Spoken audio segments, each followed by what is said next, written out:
In 2026, the two largest EV battery studies ever run asked one simple question: does fast charging wreck your battery? They got opposite answers. One said yes clearly, the other said it barely matters. And buried in that contradiction is the real reason EV batteries age, which is almost never the thing people blame.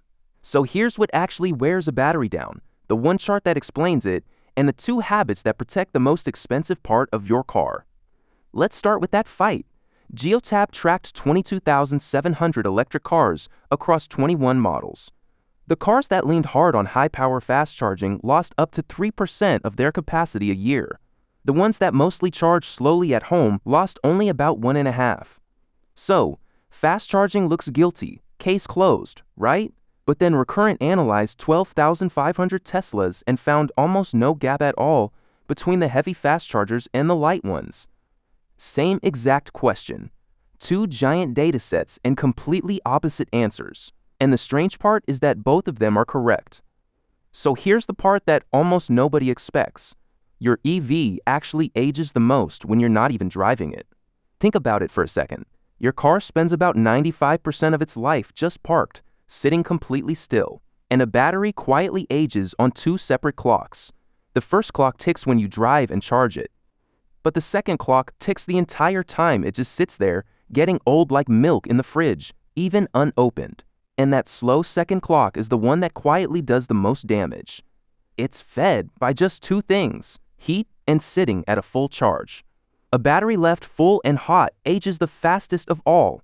One kept around half full, somewhere nice and cool, ages the slowest by a wide margin.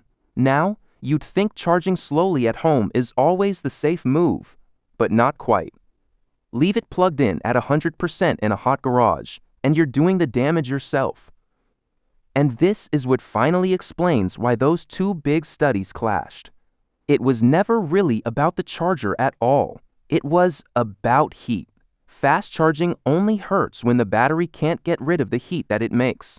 And that comes down to one thing you will never see on a spec sheet, called thermal management.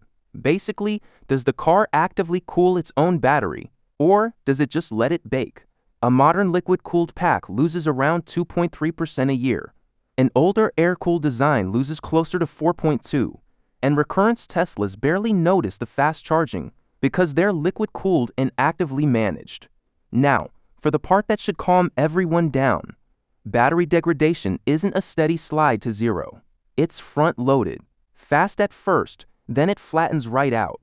Look at Tesla's own long-range data. Around 4% gone by 25,000 miles, 10% by 70,000. But still only about 15% at 200,000 miles. So that's scary sounding used EV at 90% health?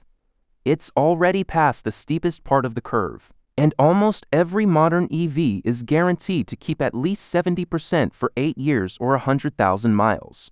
So what does this mean if you're shopping? Stop fixating on the kilowatt-hour number on the spec sheet. Check 3 things instead. Is the battery liquid-cooled? Can it precondition, meaning warm itself before a fast charge? And what's the warranty floor? Then pick your chemistry. Want a battery you can fill to 100% every night without worrying? Look for LFP. Want maximum range and strong winter performance? That's NMC.